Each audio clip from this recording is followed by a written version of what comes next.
Go ahead, Al. Hello, everyone. Welcome to Traveling Mollies for August 2023. As always, we will have our open mic, and we'll start with my co-host, Nina Corwin. Say hi, Nina. Hey all. Hey all. Glad to have you with us. I'm excited to hear the winners of the After Hours Mary Blinn Prize. And we always have such a great open mic. It's just a place I like to be on the second Monday of the month. So Al, do you want to get us started with a poem? Yes, I will get us started. Just to the folks out in YouTube land, hello and welcome. Tonight, we have 4 featured readers, which is a little out of the ordinary. It's Jesica Davis and Joanne Durham and Mary Ann Crowe. They're the finalists in the Mary Blinn Poetry Contest, and Caroline Wellman, who is the winner of the contest this year. So we'll be getting to them after our open mic. But right now, Nina and I will start the open mic because, as everyone knows, nobody likes to go first. So I'm going to start with this poem. The title is To Roll the Stone. The snowplow shoves a large round stone where a car wants to park. I heave, push with my back and legs to roll the stone away. Maybe to find a secret hidden underneath the melting story of long winter giving into spring, or maybe to release a whiff of wind trapped there, a wind to muss my hair or brush my eyelashes like a forgotten kiss soft on an eyelid, or to prime the pump of loneliness in my heart. Or maybe it is the breath of wind that moves your hand under my pillow in the darkness of our bed to find my hand, warm fingertips in our night when the heart chants a chord, the quiet song between us, the secrets there waiting.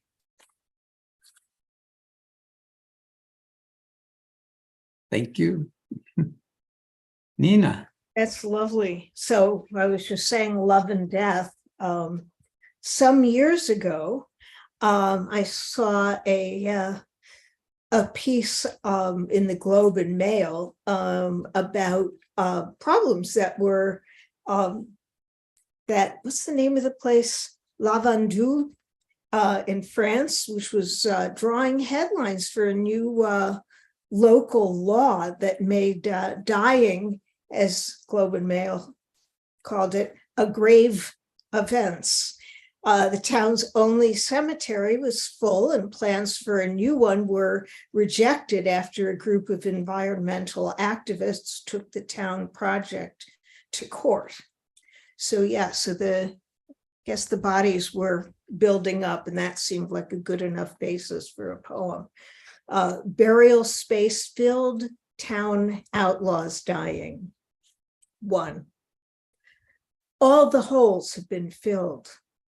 The occupants jostle each other under the earth, the yeast of bodies risen only so far, choking the ovens in the bone kitchen. 2. The common crush of human traffic swarms over the hedgerows of convention, leaving a trail of rot and legal complications behind us. Soon enough, we lose count, and next thing you know, there are no empty beds. 3. County jails, the narrow winding streets of ancient cities, the cemetery at La Vendue were never built for such congested times as these. 4. Weeds and rust with their ravenous hungers have nothing on us. 5. Unconcerned with public policy, the moles and the worms burrow, reproduce, and die, scofflaws in the overpopulated trenches. 6. Those of us above In no particular hurry, think little of our mud-conscripted destinies. Meanwhile, 19 bodies are awaiting an available plot. Thank you. Weird poem. All right, so let's see where we'll start. How about Mimi Rosenbush? Nice to see you again. Nice to see you as well. I have 3 short poems. The first one is Bouncing on Saturn's Rings, inspired by Kamasi Washington's The Space Traveler's Lullaby. Lollipops lick colors on Saturn trampolines. Without gravity jumping, he's jumping ever so high. The spotlight just on him like in a show. Colored trampoline circles dissolve into saxophone clouds. Spires pike through cotton rings. Leaping, he leaps past empires, past yellow taxicabs, speeding on saucer banks of a glittering Manhattan, which spins on a plate, keeping Saturn in orbit. The second poem is called Morning Fugue. Sometimes I forget for whom to be sad. You take turns, players in fugue. One of you for certain has died, but I cannot understand who. And the last poem is Afternoon Cricket in the color orange. Tambourines electric chew the summer air. I know who you are. You're blood orange in metal machinery wrapped. I know you're not really a bug. Thank you. Thank you, Mimi. Great way to start tonight. Who shall go up next? I'm thinking Viola Lee. Haven't seen you in a while since the Poetry Festival at the Chicago Library. Good to see you. Yeah, good to see you. Thank you.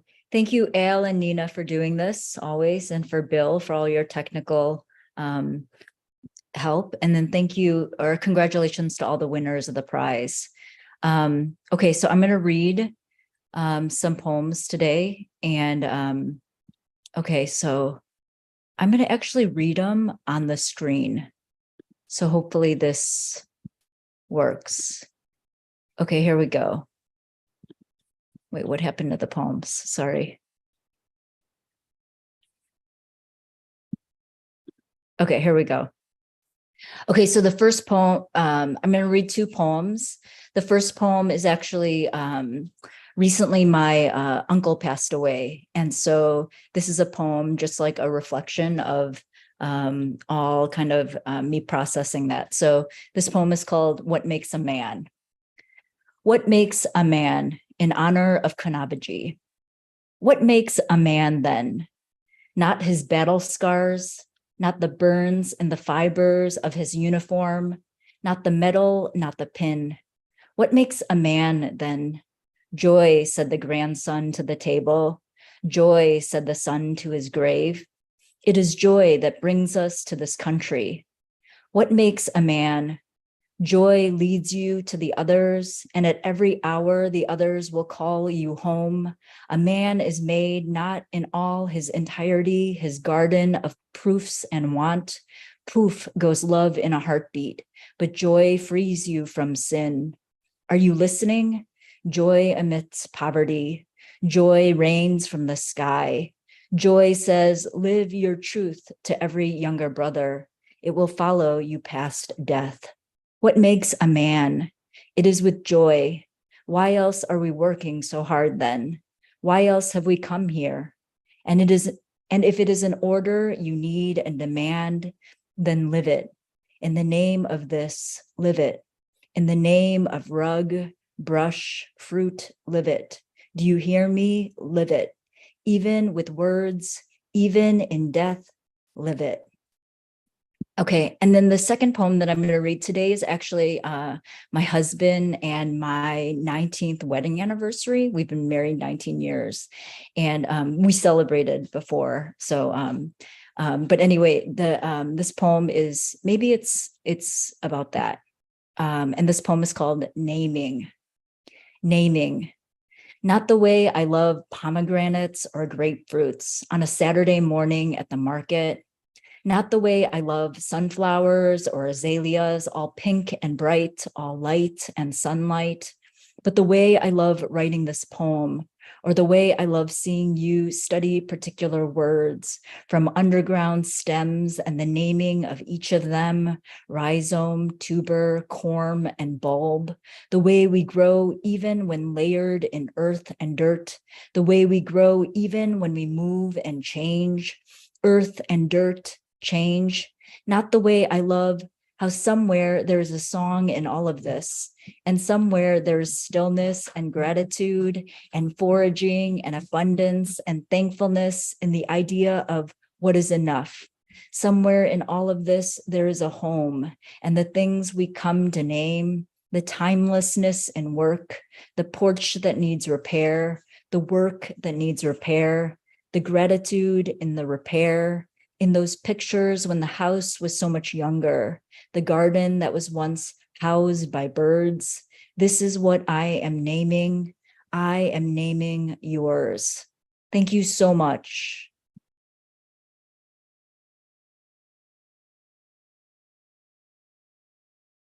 Viola, I love having you here for two reasons. One is you're always so gracious and thanking us, and it's nice to get thanked. But also because you can write a poem about happiness and abundance without making it the least bit sappy. And that's not an easy thing to achieve. So, and moving right along, let's have Patrick Reardon read next. Hello, everybody. And to echo Viola, thank you, Nina and Al, for posting this, and Bill for doing all the heavy lifting. I've got a couple poems here. The first one, it's about a basketball game, but about somebody who interrupts a basketball game while he's playing. So that you can't tell because I'm speaking, so you wouldn't realize that the words are being spoken by the point guard until I get to the line. So just picture the first couple verses are from the point guard. It's called Beatitude. Beatitude me. Ain't I meek enough? Ain't I griefed enough? The point guard with the aching knees picks up his dribble just before the three-point line and preaches. Ain't I poor enough? Ain't I clean enough? Tear tracks slice in harsh gym light down his hardwood cheeks. Ain't I hungry enough? Ain't I persecuted enough? The power forward yells, Amen. I put my arms wide as if to fly. I will make a peace. I am a child of God. I live in heaven's kingdom. I am in need of comfort. The power forward yells, pass the ball, Horace. I cut to the key, rise, and transfigure the lofted ball through the rim. 15-13, we head up court. And the next one is, it's kind of like trying to turn the news into a metaphor, maybe. It's called In Those Days.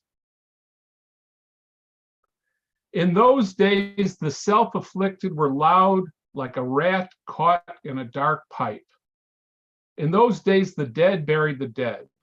In those days, the seamless garment was torn from top to bottom like the temple veil, like the broken knees of the thieves.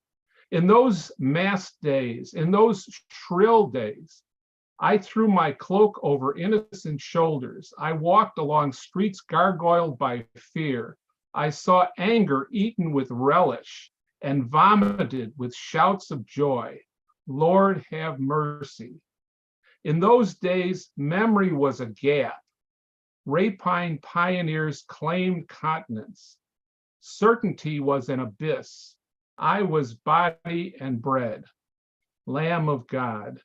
In those purple days, in days lost to haze, in days lost to true north, in those days the wasteland was a field to seed, the warp land a soil of nurturance, along the edges, the center. In those days, the faithful denied doubts, and the sick denied their sickness. In those days, the Lady of Peace hid in a cave. I was served a stew of white bones. I walked the wide back highway from Sodom, careful not to look back, as swift black Hummers thundered past on their way to the Dead Sea.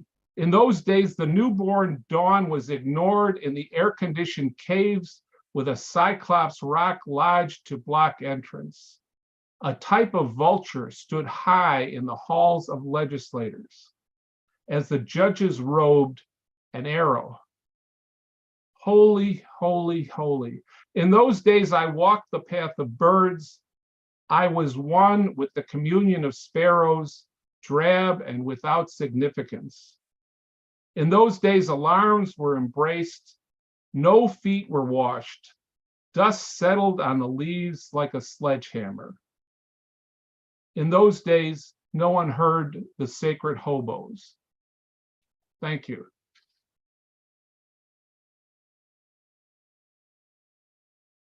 Oh, thank you, Patrick. As always, good stuff. Next, I'd like to welcome someone new to Traveling Molly's open mic, who's someone who hasn't read here before in the open mic, Kate Bromley. Thank you, and thank you for having me. I'm a disabled writer who's homebound. So my body is earthbound, but my mind is definitely not. And as a young child, I wore really chunky hearing aids. And as a young adult, I learned American Sign Language. So this is a hybrid poem because American Sign Language informs a lot of my poetry. It's called On Opera and Octopuses. Act 1. I am no opera fan, but long ago, Jose Carreras sang his comeback concert after surviving leukemia against all odds. I fell in love with his soaring tenor voice. Waves of triumph and beauty washed over me. Recently, I heard Andrea Bocelli sing Cante per Tiro, or Time to Say Goodbye.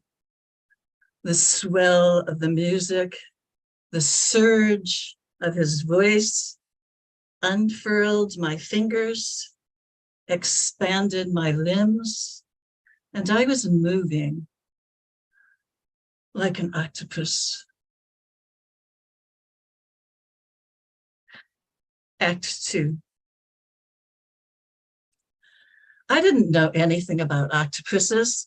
I studied and learned how they eat, live, and swim through water.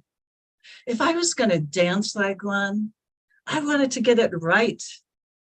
Now, on big pain days, I become the red ruby octopus, the smallest of all Pacific Northwest octopuses. When pain descends and demands, I can still be a ruby, waving my fingers, tiny tentacled arms.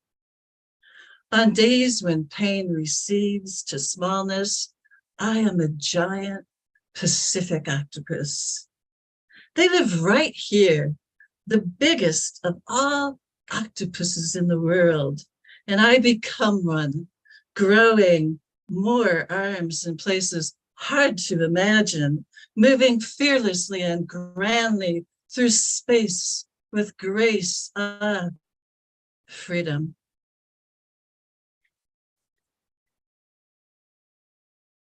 Act 3.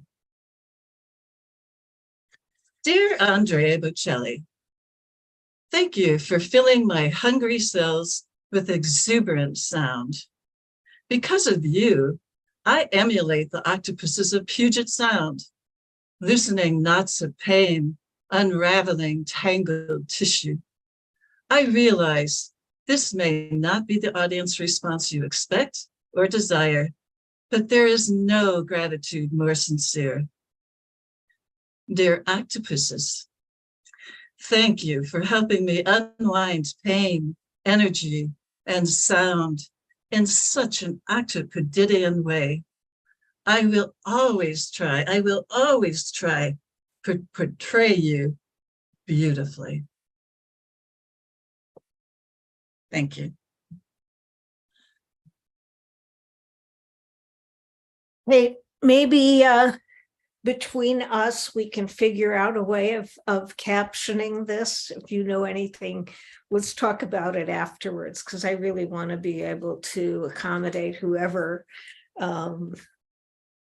Yes. Okay, so how about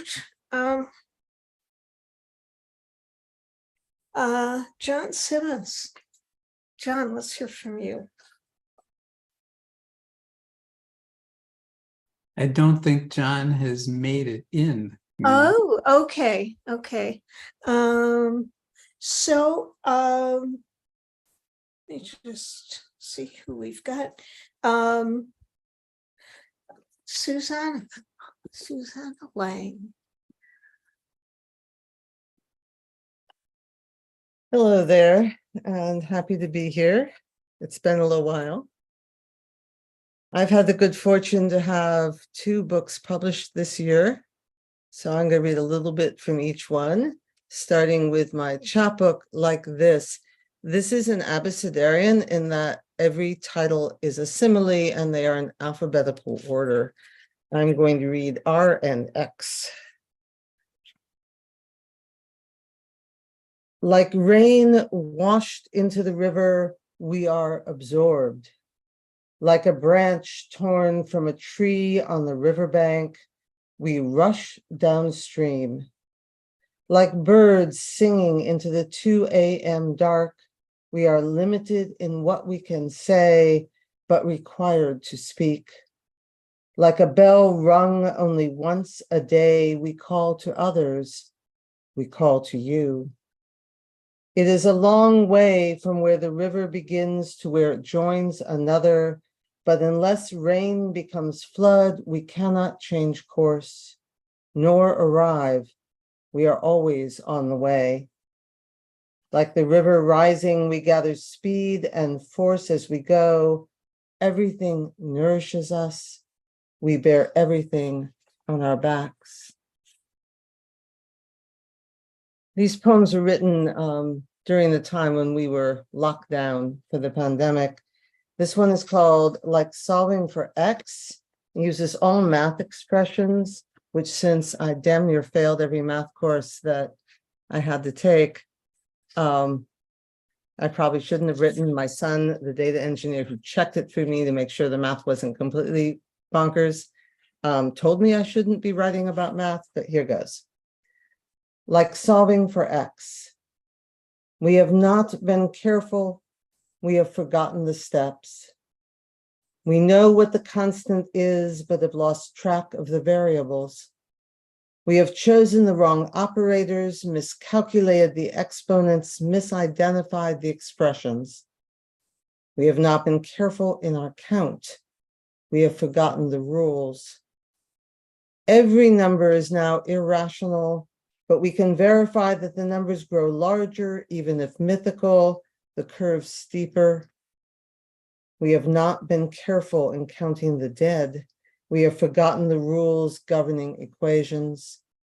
The endpoint is vanishing into the blank space outside the graph, and we will each solve for x with our own logic in our differential time. Thank you. And the other book, this is not officially out, but obviously it's out. It's a book of translations of poetry by Souad Labiz, an Algerian French writer. And I'm going to read a poem from the section taken from her book, Brillants Amoureux, Drafts of Love.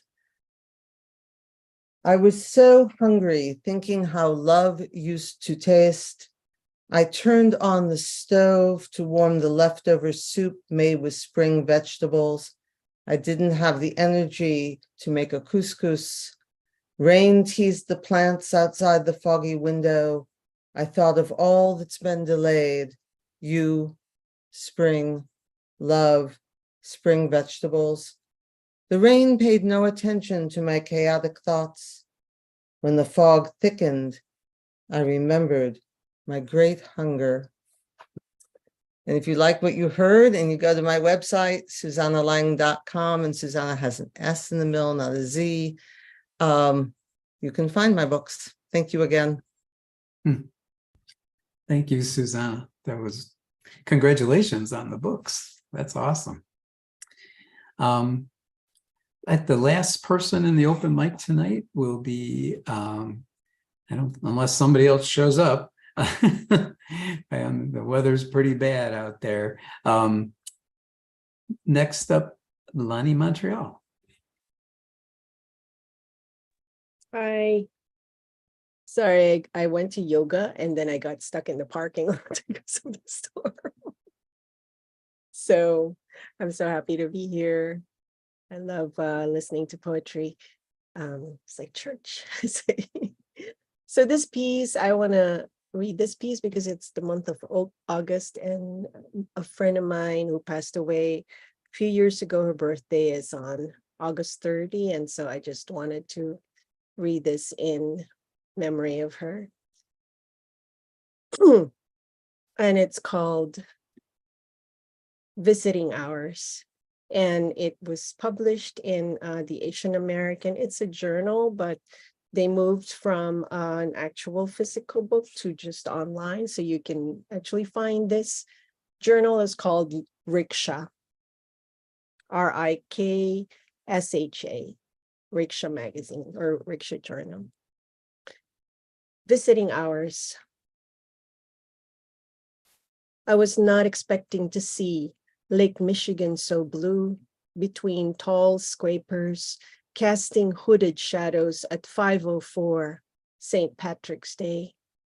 You, a pale yellow, crumpled in despair, 'neath wrinkly, worn-out sheets, fatigued, turning on your side, a chore, talking all the more.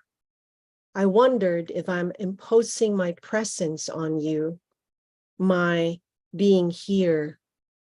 But you wanted me to stay, and we talked about folks at work, my kids, the day I got married, and there was no music, so everyone sang, dan, dan, da, dan, dan, dan, da, dan, my fake wedding that lasted 15 years. I told you I couldn't think of any other way to get married, and you agreed, smiling, because laughing would have hurt. My mother was in a coma same time last year, but I do not dare remind you. 2 weeks I stayed with her almost every night without the privilege of not wanting to see her like this, not like my siblings who saw her most days, some not her best. Often made her smile when she wasn't feeling up to it.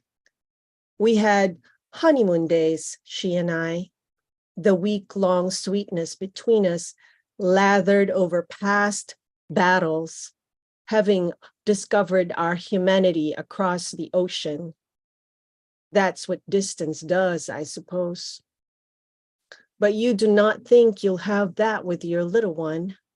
No decided discoveries between you two.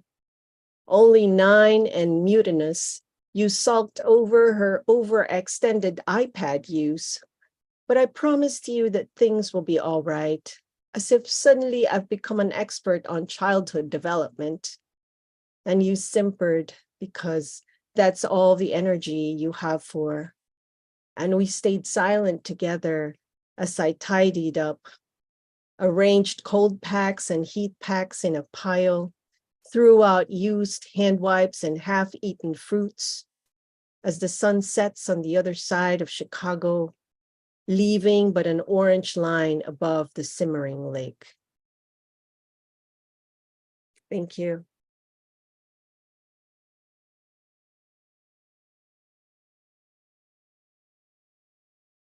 Did you have another one for us?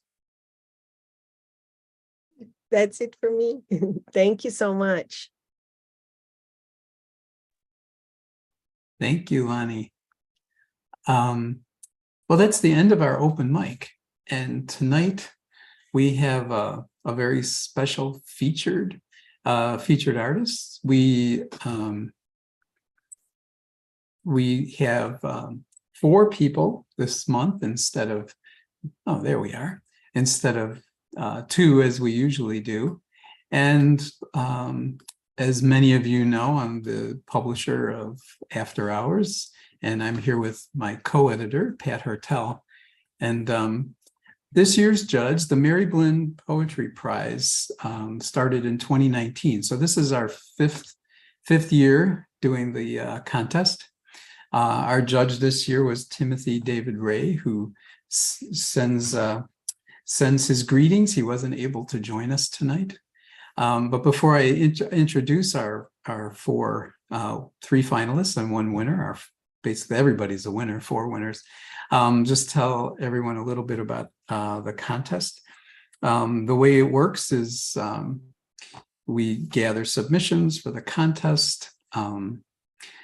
Pat and I will do a quick read and kind of separate the chaff so that we don't have to bother our judge with that. But then he gets everybody's work completely blind. He has no idea who's from where or what their names are, and just reads all the poems and makes selections.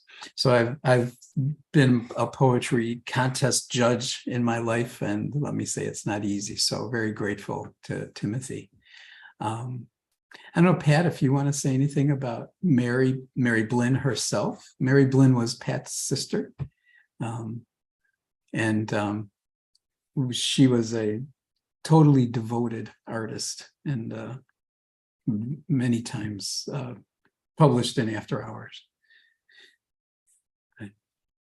Yeah, I guess I'll just say she would be totally over the moon to know that this contest existed, to sort of carry on her love of poetry. So yeah, we're very gratified every year to see how many submissions come in, and from all over. And also, again, thankful to our judge. So without much more ado, we have tonight our 3 finalists are Joanne Durham, Jesica Davis, and Mary Ann Crowe. The winner of this year's contest is Caroline Wellman. We'll end with Caroline and start with Joanna. I'm going to introduce each person separately so that each winner feels like they've got their own space tonight, and they rightly deserve it. So first up is Mary Blinn Prize finalist Joanne Durham. She's the author of To Drink from a Wider Bowl, Sinclair Poetry Prize winner, and On Shifting Shoals from Kelsey Books. Her poetry appears or is forthcoming in Poetry South, where She has a Pushcart nomination, Whale Road Review, Infectionist Review, Poetry East, and many other journals and anthologies. She was the winner of the Third Wednesday 2023 Annual Poetry Contest and the Mary Ruffin Poole Award from the North Carolina Poetry Society. She lives on the North Carolina coast with the ocean as her backyard muse. That sounds nice to me. Welcome, Joanne Durham. Hi, thank you so much. It's great to be here, and I'm very appreciative to Al and Nina and Pat and everybody who made this possible, and very honored to have become a finalist in this contest. So I'll start with the poem that got me here, and it's called A Conversation with Henri Rousseau about his Vieux des Bois de Boulogne. I only took high school French, so please pardon that that might not be exactly the right way to say his name. But this is an ekphrastic poem, a poem that was inspired by a work of art. So I'm going to share my screen, and you don't really have to see the painting in order to, get the poem, but I think people have been listening for a long time. It's kind of nice to have something visual to focus on. So here's a conversation with Henri Rousseau about his Vieux des Bois de Boulogne. The focal point in the painting, two tiny distant figures. The trees lean towards them. Branches snake their long necks to catch a sliver of their communion. In the foreground, each vein of leaf distinct, each blade of grass tongued to speak. Henri, I wondered decades ago in college art history, why did you make those figures the smallest objects in the painting? What good was a focal point if you couldn't tell if it was mother and child, bear and swan, angel and grim reaper contemplating a deal to disquiet those woods that sought only shade and light? Still, you were my favorite, not Monet's dreamy cathedrals or Jackson Pollock's splattered ink. You told me not to lose my child's view, even as I penciled my eyebrows and straightened my hair, walked into adulthood pretending I knew where I was going. You paused your lion calmly beside the sleeping gypsy, made the world's strangeness benign enough to embrace. And you tried to warn me, Henri, that our place on this planet is small and blurry. If you didn't see the sleeping gypsy, it's because it's not in this painting. It's in another one by Henri Rousseau. And I'll read another ekphrastic poem. I've been writing a lot of them lately. And let me see if I can show you. This is from a painting by Faith Ringgold and called Hide Little Children. And when I saw this painting, I couldn't help but think about the wonderful conversations that my grandson and I have when I get to pick him up from school. What am I? My 4-year-old grandson asks, meaning color, race, meaning he overheard adults talking, meaning as he plays hide and seek on the preschool playground with Yesenia, Nazarene, Daquan.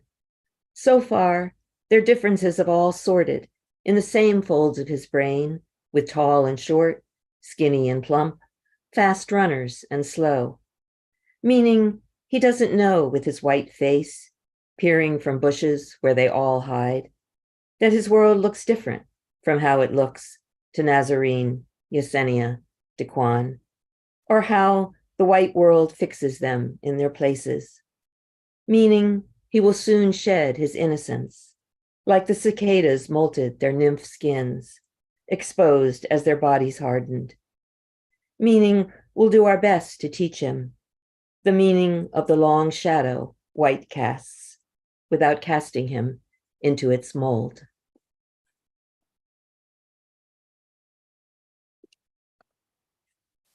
I've been writing poetry all my life and taught kids with poetry and teachers, but I never, and I kept a whole bunch of journals, but I didn't really start focusing on my own poetry and publishing it until about the last 5 years. So I've been really happy that I've been able to, my book, to Drink from a Wider Bowl, was chosen as the Sinclair Poetry Prize and published by Evening Street Press in 2022. And so I'll read a couple of poems, actually the first poem and the last poem, to kind of form the bowl of this book. My book is kind of a reclamation of being an older woman and all the things that I hopefully have learned along the way. This first poem is called Old Folks. Old folks weather things. We hold our tongues when young women bemoan their first gray hairs. We doze off to dream mid-afternoons on worn cushioned couches, then lie with unclosed eyes through the deep holes of night. There's a haze that hovers above dates, faces, places. When was the summer of the beach house in Ocracoke? Which snow rose over the sills? Memory no longer churs like an eager bird easing into morning wings, sipping on rain that drifts from every rafter. Time stretches like an accordion, stores lullabies, love songs, and funeral chords between its folds. We are thirsty still, but drink from a wider bowl. And the last poem is called Sunrise Sonnet for My Son. Both of these really are modern sonnets of 14 lines and don't rhyme. My son unloads the dishwasher first thing each morning. I think of him 400 miles away as I stand on tiptoe to shelve last night's wine glasses, stack my mother's dessert plates, open the drawer beneath the oven just deep enough for all the pots and pans. He says for him, too, it's a kind of meditation. This routine he and his wife have shaped into the contours of a shared life, fluted and spacious as the overflowing fruit bowl. This is what he possesses, not Lenox or Waterford, which neither of us owns. This man I raised, who hums as he sorts the silverware, noticing how each spoon shines. And I'd like to end with one poem from my chapbook on Shifting Shoals. My husband and I have lived on the North Carolina coast, right on the ocean, for the past decade. So of course, I've been writing a lot of poems about that. And this one's called Evacuating for the Hurricane. The day before, the waves spill the sea's incantation. Come rest in this gentle promise. The seagulls dismiss the ocean's song, fly toward the storm's eye, to settle inside its womb and spiral where it wills them. Wingless, we will ride the other way, unencumbered like the birds, having learned to lean on lightness, only bearing my bag of journals, your ukulele, the Navajo sand painting that hangs above our bed, earth holding hands with sky. Earrings from everywhere I've been, my hard-bound leaves of grass, spine half chewed by my childhood dog, but no words lost. A week's worth of clothes, the rest replaceable. We could start again with different pots. If we didn't find heavy cast iron, the lighter versions are still dependable for sealing in the goodness of what serves us well. So thank you very much. My books are available from Amazon, but they're also available from a bunch of other places. If you're interested, go to my website, which is just www.joannedurham.com. There's a lot of reviews and interviews and readings and all that sort of stuff. Again, thank you so much. And I'm really looking forward to hearing the rest of the poets tonight. Thank you. Well, thank you, Joanne Durham. That was really a beautiful reading. Next up is the next finalist from the Mary Blinn contest, Jesica Davis. Jesica is a poet and technical writer from Chicago. She's an associate editor for Inverted Syntax. Her work has appeared in Dream Pop, Storm Cellar, Street Cake Magazine, The Laurel Review, Kissing Dynamite, and many other places. Sometimes she makes poem boxes, which sound intriguing, actually. They are sculptural interpretations of her poems. Welcome, Jesica Davis. Thank you. It's really lovely to be here and so wonderful to hear everyone read. So thank you very much. I'm going to start with the poem that was the finalist for the Mary Blinn Prize. It's called Carrie, and I just wanted to show you all that it has quite a bit of air in it. There's a lot of space. Carrie. Language, luggage, the things we carry, what carries us, as if in its aspect, as if buoyed on waves. Boundaries and edges in constant shift on a physical trip against all the invisible shit we can't help but ferry. The weight of it somehow comforting, emotional, corporal, a discrepancy in the ship's manifest. Now is when to conjure or select a next adventure. The cost of admission, words that traverse lips. Swim in them. Drowning is said to be peaceful. People say a lot of things. Language is a tool, multi-purpose, many-pronged, implement in my mouth, in my hand. With it, I must try to spring the lock on this suitcase, baggage. I must inscribe, imbibe methodology to find out what's inside, where that glowing comes from, internalized, the knowing.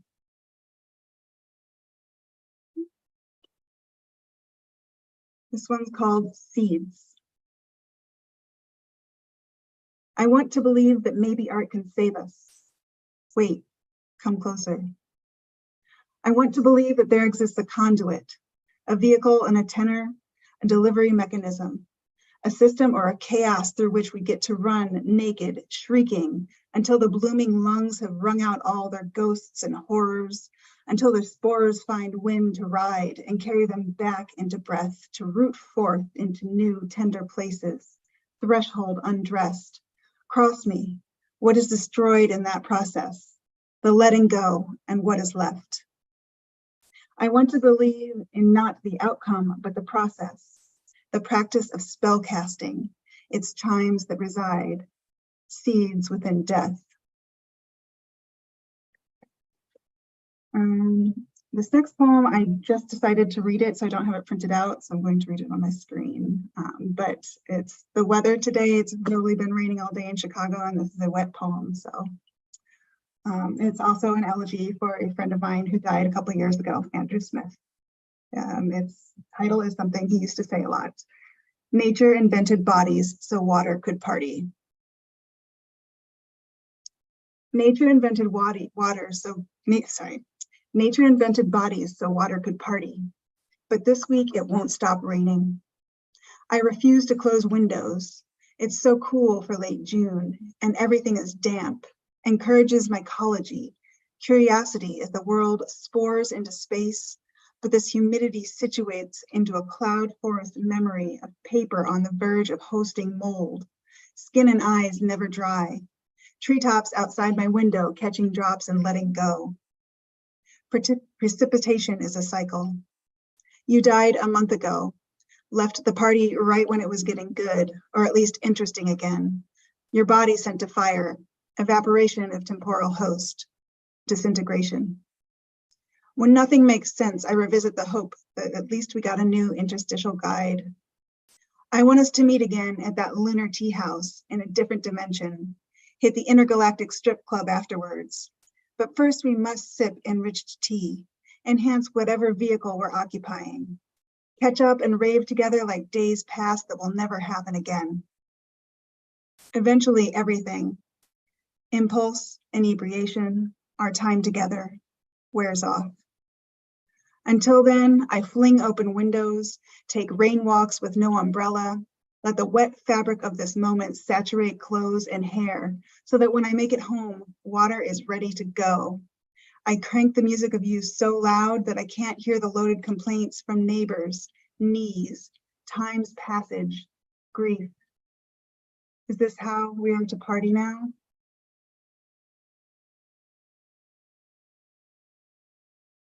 I just have a couple more. This one is called Working with Finite Resources. I have been working on a new manuscript about the Anthropocene / Pyrocene and plastic and everything like that. It's like all I can write about these days. So this is called Working with Finite Resources. Listening to my friend's broadcast of This Green Earth, it's easy to forget that in the background, we are processing our own death as a species, shifting the concept of inhabitable within generations. Settle for exist.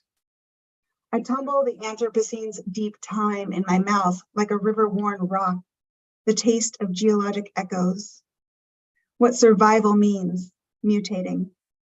Defensive tendencies, as if I must justify my rage that we're permanently fucked, us and this planet spiraling out together. That those implications are near incomprehensible is both a grace and a terminal sentence. The urge to rebel emerges as a form of self-protection. I ordered a 12-pack of my favorite disposable pen again.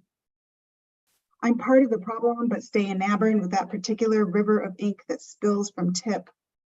I carry this weight, register the guilt of small cumulative contributions, hold it against me the way writing implements fit snug between fingers. Contact, pressure. How oil is created across eons, then mined and lost in centuries. Surfacing, touch turned against itself. A boundary throbs, pre-linguistic.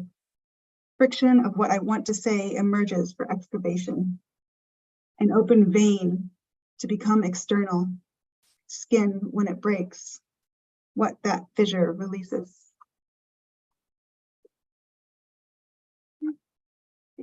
This is the last one. It's called Keep Going.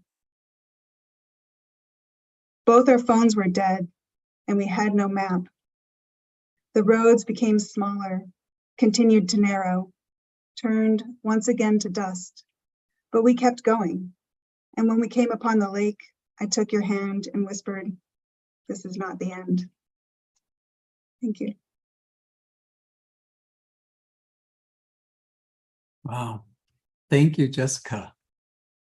For those out in the YouTube world, I just have to be honest and say this is the first time I'm meeting the winners other than via email and all other digital forms. So it's really a pleasure to see everybody kind of in person, face to face. Next up is contest finalist, Mary Ann Crowe. Mary Ann moved to Santa Fe, New Mexico to recuperate from debilitating illness. Recent poems appear or are forthcoming in Up From the Ashes, We Rise, The Ekphrastic Review, Flying South, Stories That Need to Be Told, 2022, Sin Fronteras, Miriam's Well. War Child Lament 2020 was a Poetry Prize winner for the, I'm not sure I'm saying it's the Pasatiempo 2020 writing contest. Reprinted online in Writing in a Woman's Voice in February 2023. As a visual artist, activist, writer, her essays, art installations, and public art projects have addressed gender, the environment, war, and gun violence. Barnard College graduate, born in Munich, Germany, Santa Fe is her 30th move between Germany, New York, Chicago, and Puerto Rico. Maybe settling down. Welcome, Mary Ann Crowe. Thank you so much. This is inspiring for me, and most of you have much more experience as poets and published writers than I do, which is part of the reason why my bio just lists, individual poems that have been published. So I find this very inspiring, and thank everyone for all the involvement that's gone. The first poem I'm going to read is one that Al mentioned. It appeared in the online journal of Santa Fe poet Miriam Sagan. It's called, her journal is called Miriam's Well, And this poem appeared in Poems of Peace and War last May. Laguna Blue. In this springtime of yet another wartime, perfectly manicured wisteria blooms, beautifully as ever along Catalina Street, namesake of that elusive island, disappearing now in fog or again in smog, to return some clearer day.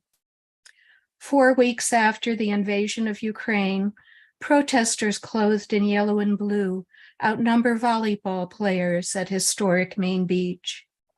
Honk if you support Ukraine, while Osprey helicopters displace the Pelicans, flying menacingly low in single file, as if strafing the defenseless shoreline, practicing for their next assignment.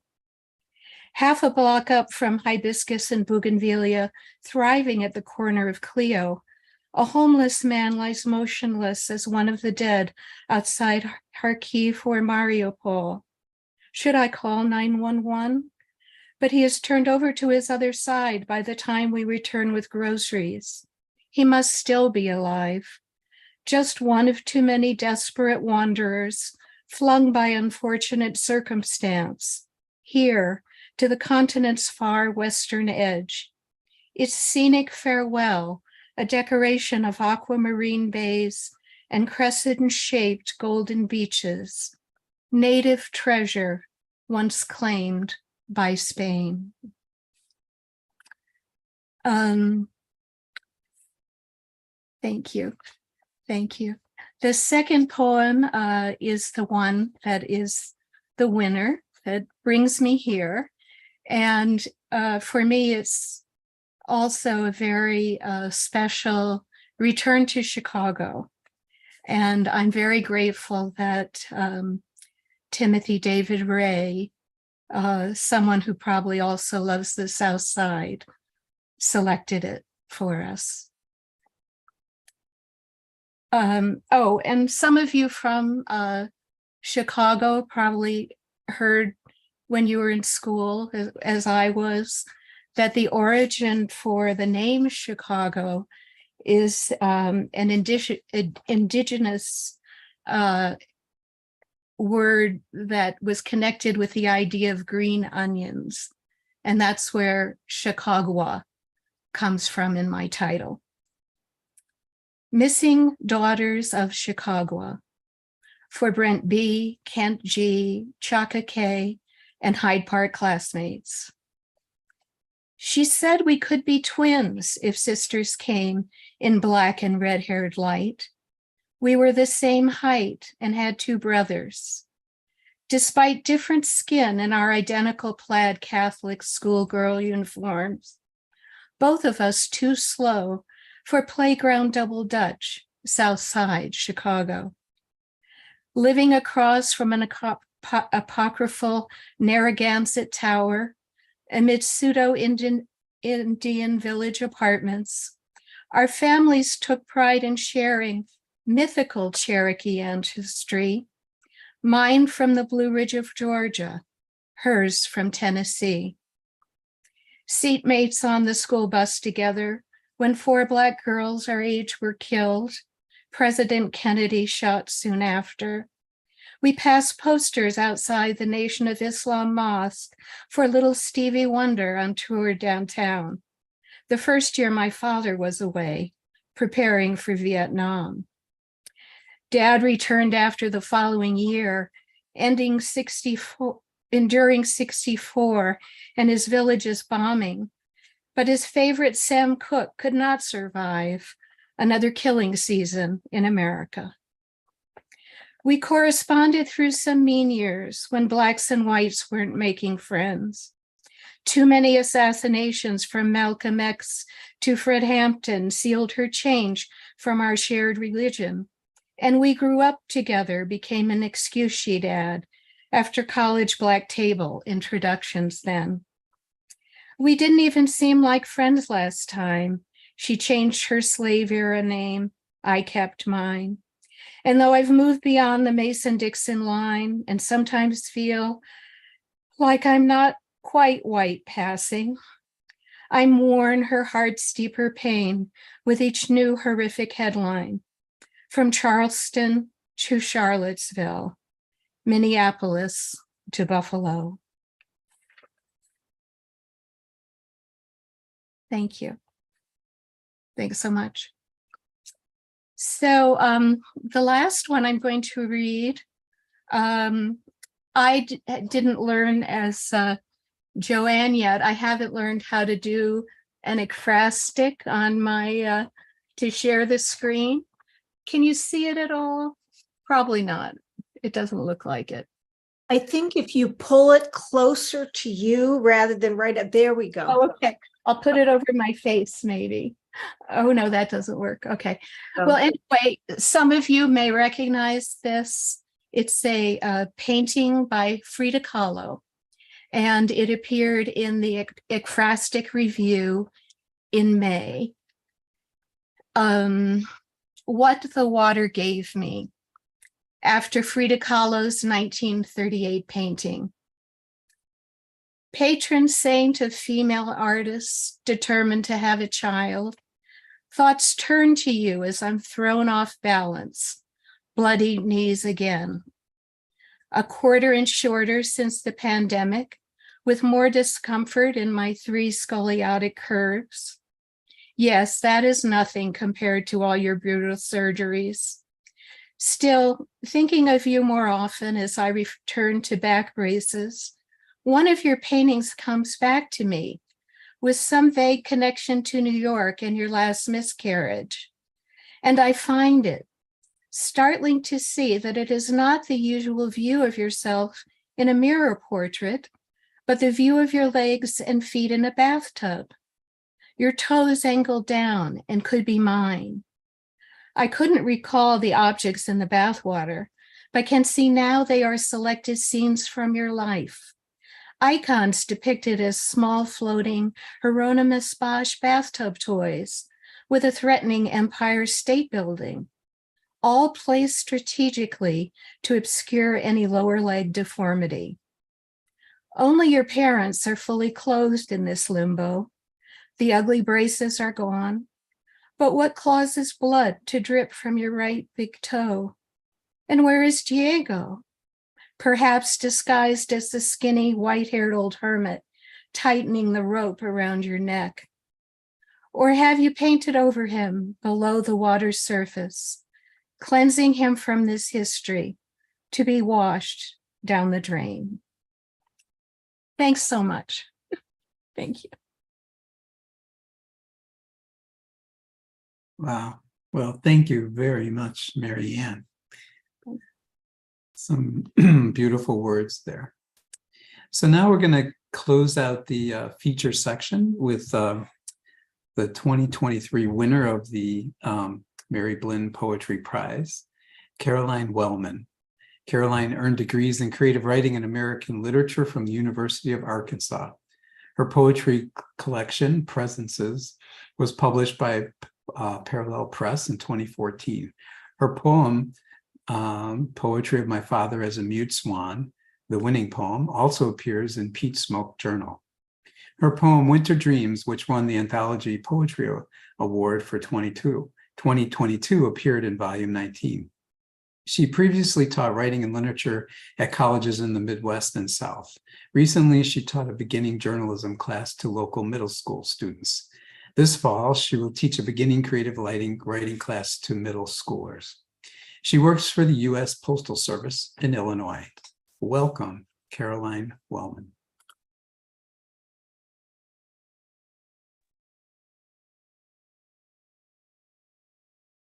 Can you hear me now?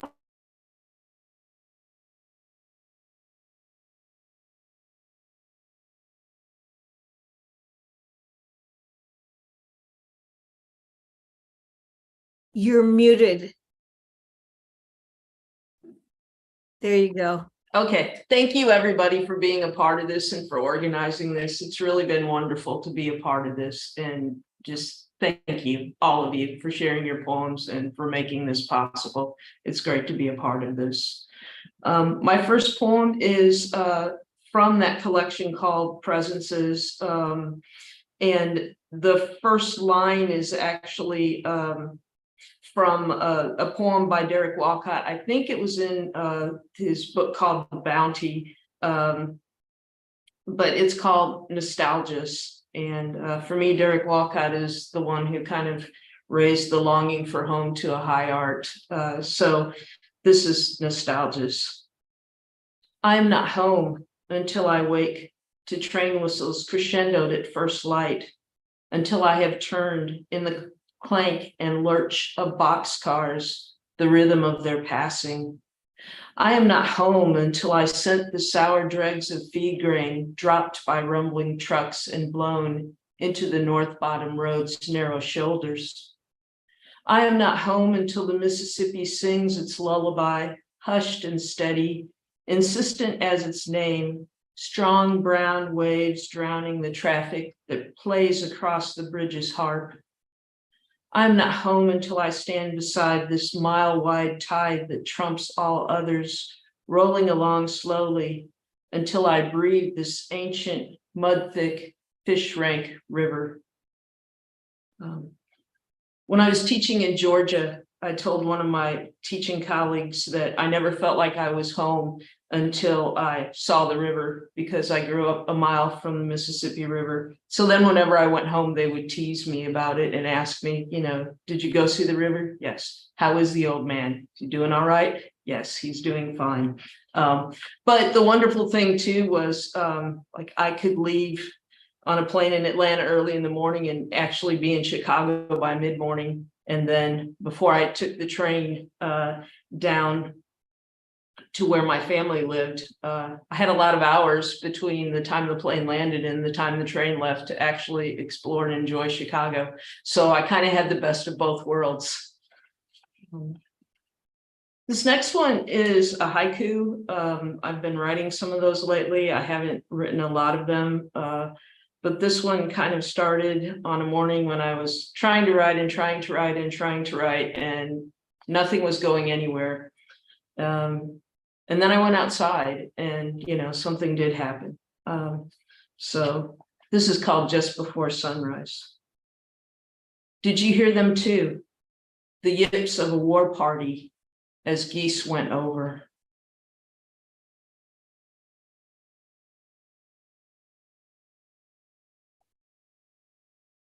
My parents grew up in the same town, my dad on the north side of town. This poem is about being part of the world where my mother grew up, which is actually in the south bottoms of the Mississippi River. She spent a lot of time there with her grandparents, who her ancestors were known for their great fishing and hunting in that area. But this is about the first time I got to be part of that world on a daily basis. This is called Strawberry Picking, summer 1975. By summer's end, I'd learned every turn in the gravel road that wound us down to the field fresh with dew, twisted past ditches of cattails and reeds my first heron called home. My mother and her sisters moved barefoot, laughed and talked in the long green rows, nodded their shirt tails under their breasts as the sun climbed. I knelt in the straw, reached under the leaves to find the ripe ones. By afternoon, when the berries were warm, I ate them by the handful. All around me, the signs of what it meant to be a woman, to be alive, to be loved. In my city fists, all the gritty beauty, all the juicy sweetness the world could ever hold. I've been wanting to write that since I was about 23. Hopefully I finally got it where I wanted it. This next poem is the one called Portrait of My Father as a Mute Swan. We lost him weeks ago to the virus, but now, the day before Christmas, here he is in the form of a swan, the one in Germany who stopped 23 trains, sitting an hour on the tracks without moving, beside his lifeless companion who got tangled in the wires above. I'd know him anywhere, bowed so low in grief. My mother's death, a wound that would never mend, a loss so large it blocked out everything. The heart slowing, stone in the chest, weight of the universe shifted. Head down, eyes pained, quiet tears. His voice more faint each year. There he is, out on the tracks yet. Magnificent white wings drooped in sorrow, his great strength stunned to a stillness no one can breach.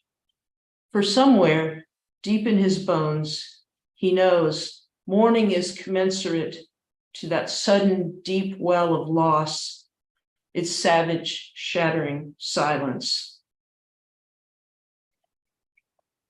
The interesting thing, ever since I've lost my father, it's like I have some kind of visitation, right before Christmas. And I guess now I'm prepared for it. The first couple of times it was a little shocking and unsettling, and I'm sure it always will be, but I guess now I'm more mentally prepared for it. I don't know. This last poem is actually began as a dream after I drove past this park in November. It wasn't really winter here yet, but this is called Winter Dreams. Some nights, my parents would put on their bright sweatshirts and big mittens, leave us with grandparents, and walk down, skates in hand, after the field froze solid, and come home laughing, full of stories of who shared peppermint schnapps, of who lined up and leaped over barrels. The blades rusted away in the basement, the leather so worn it tore like paper. No one floods the park anymore, yet I still dream them here, tracing the shape of infinity together, moving close, sure-footed and strong in this place they knew so well. The wide, wild spray of stars overhead, mere chaff they cast off at each turn. Thank you. Oh, thank you so much. Thank all of you. And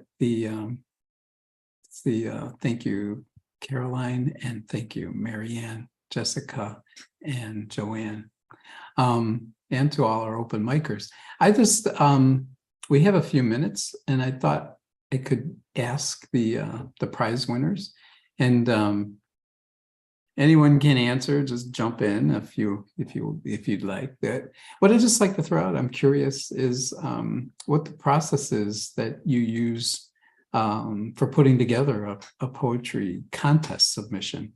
I know I do it myself often enough, and I know my process. I often try to second guess the magazine's tastes, but that's may not be the absolute answer. I know Caroline and Joanne, you had some success with contests, so I don't know if Jess or Joanne, if you have any comments either. But good, if anybody has any thoughts on that, I'm interested to know.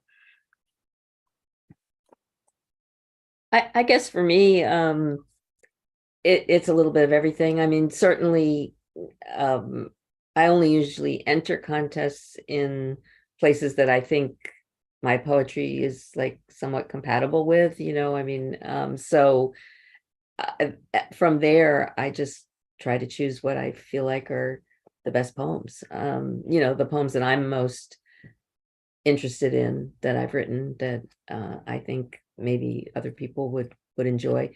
But honestly, it's really a crapshoot. I mean, I had submitted the poem that won in your contest to a bunch of journals before it ever got chosen, and then it won Third Wednesday's first prize, and then it won finalist here, but it got rejected a whole bunch of other places. So I think that it's very much about the specific taste of a judge or an editor and what strikes them that day. And I've done reading for a journal, and one day I would read a poem and I wouldn't like it at all, and I always made sure that I didn't like discard it until I read it 2 or 3 more times, because sometimes the next day I'd read it, I'd go, oh yeah, I really get that now. So I just think it's very there's a lot of luck and a lot of so I just try to choose what I feel strongly about and see whether that goes with whoever else is reading it. Yeah, the thing I would add is just, that what you said, you have to be willing to put it out there and just, and even if it comes back, just, have the confidence in yourself enough to keep it out there, and in a way, now that everything's online, that's easier than it used to be. I had teachers who said, when the snail mail comes back, your poems got rejected, you just put those in another envelope, you get those out, you don't even leave those in your house or apartment overnight, you get them out that same day, which sometimes was I thought was a little extreme and took a lot more time and energy than I was willing to invest, but yeah, and just but I can remember too, the advantage of snail mail was using the rejection slips to make grocery lists, so you just keep your work out there. Honestly, I think that's really the answer. And like you said, trying to find something that seems to align with what you're doing, you will find your niche, you will find that place that wants what you're doing. So, don't lose heart, just keep it out there, because you all have wonderful poems. Some of those hard copy rejections, though, are like, tiny scraps of paper like this. You couldn't really get a grocery list on it unless just 1 or 2 items. Yeah. Anybody else have any thoughts on the process? Yeah, I want to echo what Joanne and Caroline have said about believing in your work, wanting to get it out there. I think the poem that was the Carrie poem had been rejected something like 80 times from other literary magazines. I don't submit to many contests very often. I did for a while. I was sending out to a lot of publications, and yeah, I just always kind of loved that little poem, and I was really glad it found a home at After Hours. In terms of submitting to contests, it's got to be a magazine or a journal that I have some sort of emotional connection to, or something like that. For After Hours in Chicago, but also I don't see much of a point in sending out work if it doesn't feel like some sort of fit, and that can just be like a real intuitive thing, but I've got to kind of like gel with the vibe of the magazine to really want to send the work there. So thank you all for making a great magazine. I wish that we could see one of those sculptures of yours. Next month, we've got Mary Jo Bang featuring, along with a former student of hers, Smith Yarbury. And if anybody knows her, they know that that she does a lot of ekphrastic work. But it sounds like what you're doing is making art relating to your poetry rather than making poetry related to others' art. Yeah, a lot of them tend to end up looking like dioramas. I could probably just show you one real quick, but I could save that for another time. They're all around my house. Yeah. I don't know, Mary Ann, if you had any thoughts, or if you're... Well, compared to everybody else, I'm more of a novice at getting my poems out. Actually, my first poem and contest winner was that one in 2020. I was a visual artist and activist and writer of art reviews and articles. I have always loved poetry. So since we're talking, I can tell you my college poetry story of why I didn't continue with poetry after college for a while. I did take a poetry class at Barnard College. Was interested. I was waiting between English. I was wavering between English and anthropology, and the poetry seminar I attended had a professor smoking a pipe, and about somewhere between 7 and 8 more Barnard students smoking. It was a tiny old, historic building built at the turn of the century, not this century, the late 1800s. And I would go there and I would get a terrible headache after the class. And by the time I attended 2 or 3 classes, I was getting a headache, just right after everybody was lighting up. And this was before, the late 70s or early 80s, when they stopped smoking, in the workplace and many public buildings. So I kind of felt, poetry, English is just not for me. And it's true that if I had tried to continue with that, I would probably be dead. My husband thinks it's a miracle that I even got through college, because there were a lot of other classes that had smoking, but the tiny little English seminar, poetry seminar, with all those people lighting up. So anyway, the poem that was being discussed, and since a lot of us are interested in ekphrastic writing, I didn't know at the time that it was ekphrastic. It was W.H. Auden's Musée des Beaux-Arts. And I loved that poem, and I was writing about it, but I decided I just, couldn't continue. So I didn't think of myself as a writer, certainly not as a poet. I did a lot of other things. And with my health just completely collapsing, I gradually worked my way back to writing.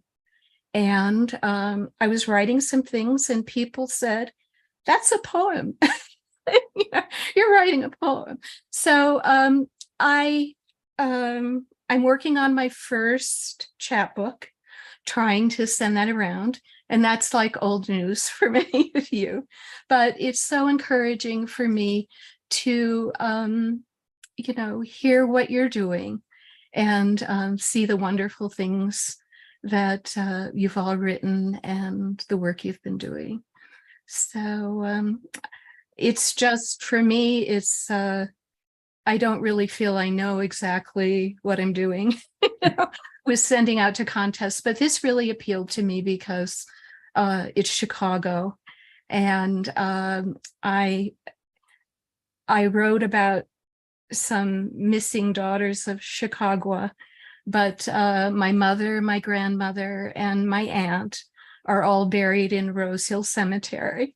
So this was sort of like a wonderful, Chicago connection for me. So, wish me luck, everyone, with my chapbook. Good luck to you.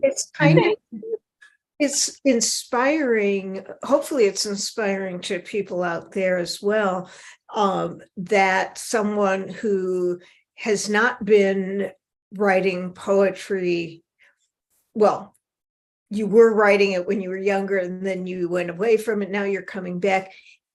You don't have to be super experienced or trained to write a poem that wins a prize. Some people just can write poetry. Thanks so much. It's it's really interesting, because I know everything that we sent to Timothy to read, and it's also true that every reader, and as you're, and all poets who are submitting their work know this, the process is so subjective that you really need to have an understanding of the magazine and the editorial perspective to get accepted or to win prizes. Then, so for us to have guest judges every year, it's always interesting to see, the different types of things that the judges will pick. So, well, congratulations to all of you. Really appreciate it. And thank you for that little story. My story is that I had an English teacher in high school, and those were the days when teachers smoked in class. My English teacher smoked a pipe, so I decided to smoke a pipe, and unfortunately still do it. But that's neither here nor there. Again, so thank you all and congratulations. Thank you to our open micers, you did a great job. Nina, you want to mention again who will be with us next month? Yes, but first I do want to echo your appreciation and thanks for the poets who won the prize and submitted, and also to those in the open mic and to the audience, because if it weren't for you, we would not have a reading series that has continued for well over 20 years. But again, next month, and it's the second Monday of the month, we'll have Mary Jo Bang, and she's the author of several books, The Eye Like a Strange Balloon, which is tons of ekphrastic poems, and Bride of E and Elegy, and her former student who's now on their way to getting a PhD here, Smith Yarbury, and I've checked out their poems as well, and I think it's going to be a great evening. Oh, all right. Well, thank you, everyone. We'll see you next month, second Monday of the month. And for anyone who may be watching tonight, who heard about this reading from a friend, and you'd like to get on our mailing list, you can go to the Traveling Molly's Facebook page and give us a message and give us your email, and we'll add you to our email list, and you'll be the first in your block to know who's reading at Molly's. So